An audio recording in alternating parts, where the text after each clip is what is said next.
आंदोलक जे आहेत ते शरद पवारांना देव मानतात. त्यामुळे त्यांनी जे त्यांना साकडं घातलंय ते असंच आहे की आम्हाला कोण नाही वाणी नाही. हाच विमानतळाचा प्रश्न 18 साली उपस्थित केला होता. 18 साली एक्सपर्टचा रिपोर्ट विरुद्ध होता की इथं विमानतळ फिजिबल नाही आणि म्हणून ते त्यावेळेस विमानतळ पवार साहेबांनी डिफेन्स मिनिस्टरला सांगून तो रद्द केला होता. तीच आशा धरून आम्ही सगळे त्यांना आज भेटलो. त्यांनी आता तर खूप सिन्सिअरली सगळ्यांचं ऐकलं आणि सांगितलं की मी मार्ग काढतो.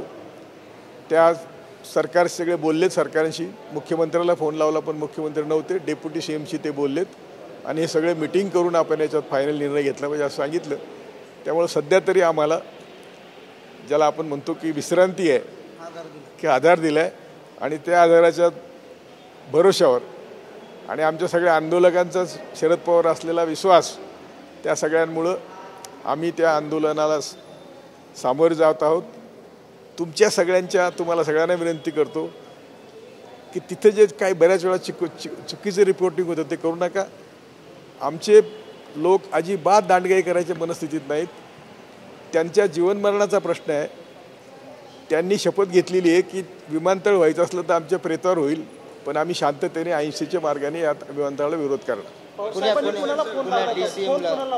पहिल्यांदा मुख्यमंत्र्याला लावला, अजित पवारांना लावला आणि त्यांना सांगितलं की यांच्या सर्वांची मिटिंग घेऊन यांच्याशी बोललं पाहिजे. ते असं म्हटले की त्या सगळ्यांशी बोला आणि त्याच्यानंतर शेवटी आपण बसू. शरद पवार असं म्हटले की